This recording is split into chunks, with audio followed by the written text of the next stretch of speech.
প্রথমেই যাচ্ছি রাজীবের কাছে।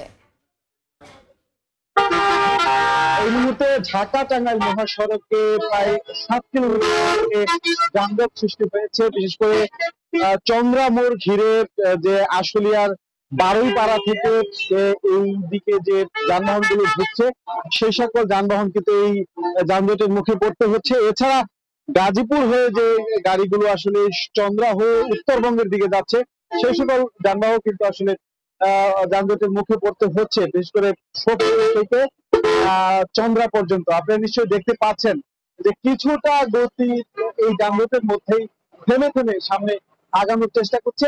এর কারণ হচ্ছে যে এখন কিন্তু দুই লাইনে, অর্থাৎ চন্দ্রা যে ড্রাইভার রয়েছে ড্রাইভারের দুই লাইনে আসলে যানবাহন ছাড়া হয়েছে, অনেকক্ষণ যাবত আটকা ছিল। এই কারণে কিছুটা সামনের দিকে গাড়ি যাচ্ছে, যেটি আমরা ট্রাফিক বিভাগের সঙ্গে কথা বলে জানতে পেরেছি। মানুষের কিন্তু এসব যানবাহনে গণপরিবহনে মানুষ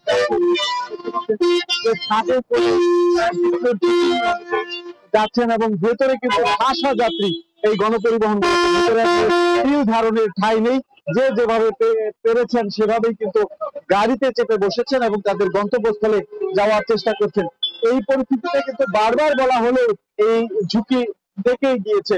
আপনাদেরকে একটু দেখানোর চেষ্টা করছি যে এইটি টাঙ্গাইলের দিকে ছুটছে গাড়িগুলো, অর্থাৎ রাজধানী থেকে যেসব গাড়ি বেরিয়েছে, এই যে একটি ট্রাকের ছাদে করে ঝুঁকি নিয়ে কিন্তু এই ছাদে উঠে তারা যাচ্ছে তাদের গন্তব্যস্থলে। একইভাবে কিন্তু অন্য যে ঢাকা ময়মনসিংহ মহাসড়ক রয়েছে সেখানেও যাত্রীরা চলাচল করছে। তবে তুলনামূলকভাবে ঢাকা টাঙ্গাইলের তুলনায় এই মুহূর্তে ঢাকা ময়মনসিংহ মহাসড়কের পরিস্থিতি কিছুটা ভালো, যানবাহন খুবই নিরবিচ্ছিন্ন ভাবে চলাচল করতে পারছে। আপনাদেরকে একটু দেখাচ্ছি, সেটি হচ্ছে ব্যক্তি মালিকানা গাড়িরও অনেক দূরত্ব রয়েছে। আমরা যেটি দেখছি গণপরিবহন যেমন ভেতরে ঠাসা, বাইরেও কিন্তু অনেক যাত্রী রয়েছে। যেটি বলছিলাম যে এই মুহূর্তে ঢাকা টাঙ্গাইল মহাসড়কের পরিস্থিতি আপনাদেরকে দেখাচ্ছিলাম যে যানজট রয়েছে, মানুষের ভোগান্তিও রয়েছে, তারপরেও আসলে মানুষটা সামনের দিকে এগিয়ে যাচ্ছে। তো এই ছিল মোটামুটি গাজীপুর থেকে সড়ক পরিস্থিতির সবশেষ তথ্য। আমরা একটু যেতে চাই কমলাপুর, সেখানকার পরিস্থিতি জানাবেন নাজমুল সালিহি।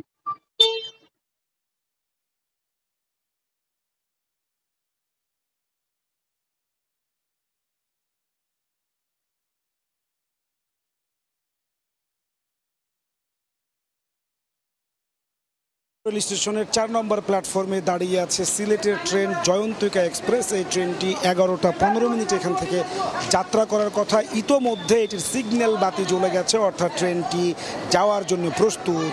এক্ষুনি ট্রেনটি ছেড়ে যাবে, অর্থাৎ সকাল থেকে এখন পর্যন্ত যতগুলো ট্রেন আমরা ছেড়ে যেতে দেখেছি পূর্বাঞ্চল এবং পশ্চিমাঞ্চল মিলিয়ে এই ট্রেনটির মধ্য দিয়ে 20 নম্বর ট্রেন এটি, এবং প্রতিটি ট্রেনই আসলে আজকে সময় মেনে শিডিউল মেনে কমলাপুর রেল স্টেশন থেকে ছেড়ে যাচ্ছে। সুতরাং উত্তরাঞ্চলের যে ট্রেনগুলো রয়েছে সেগুলোতে কিছুটা ভিড় থাকলেও অনেকটা গাদাগাদি ঠাসাঠাসি কিছুটা ছিল। তারপরেও যেহেতু ট্রেনগুলো সঠিক সময় এখান থেকে ছেড়ে যাত্রা করেছে, যে কারণে উত্তরবঙ্গের যাত্রীরা আসলে স্বস্তি প্রকাশ করেছেন। আপনি দেখছেন যে সিলেটের ট্রেন এবং চট্টগ্রামের ট্রেন এই দুই অঞ্চলে কিন্তু যাত্রী চাপ কিছুটা কম। আমরা যে ট্রেনটিতে এখন আমরা ছেড়ে যাবার অপেক্ষায় যেটি রয়েছে 4 নম্বর প্ল্যাটফর্মের, এটির সিগন্যাল বাতি জ্বলে গেছে এবং এটি তার যে ট্রেন পরিচালক যে গার্ড এবং মাস্টার যারা রয়েছেন তারা ইতোমধ্যেই ফ্ল্যাগ উড়িয়ে সেটার সবুজ সংকেত দিয়েছেন, অর্থাৎ ট্রেনটি এক্ষুনি এখান থেকে যাত্রা করবে। সব মিলিয়ে আজকে 43টি আন্তনগর সহ 69টি লোকাল মেল কমিউটার এখান থেকে ছেড়ে যাচ্ছে। 69টি 43টি আন্তনগর ট্রেনের টিকিটের সংখ্যা হচ্ছে 33,000। আর সব মিলিয়ে সারা দিনে আজকে অন্তত 1.5 লাখ যাত্রী রেলপথের মাধ্যমে তারা গন্তব্যে প্রিয়জনের সঙ্গে ঈদ আনন্দ উপভোগ করতে ঢাকা ছাড়তে পারার সক্ষমতা আছে বলছে রেলপথ মন্ত্রণালয়। আজকে এখানে ব্রিফিংয়ে ম্যানেজার মাসুদ সারোয়ার তিনি জানিয়েছেন যে তারা আগামীকালকেও যেহেতু রেল যাত্রা রয়েছে, ঈদ পর যারা ঘরমুখ মানুষের যাত্রা যারা করতে চায় তাদের যাত্রাও যাতে নির্বিঘ্ন হয় সেই প্রস্তুতি তাদের রয়েছে। আগামীকালকে অর্থাৎ যাত্রার শেষ দিন পর্যন্ত যাতে কোনো ধরনের শিডিউল বিড়ম্বনা না পড়ে সেই জন্য তাদের সার্বিক প্রস্তুতির কথা তিনি জানিয়েছেন। তারা বলছেন আগামীকালও যাত্রীদের এই রেলপথ যাত্রা অনেকটা স্বস্তির হবে। এই ছিল আমার কাছে কমলাপুর রেল স্টেশন থেকে রেলপথে ঈদ যাত্রার সর্বশেষ খবর। আমরা সরাসরি যুক্ত ছিলাম রাজধানীর কমলাপুর রেল স্টেশনে এবং তার আগে ছিলাম গাজীপুরের চন্দ্রায়। দেখছেন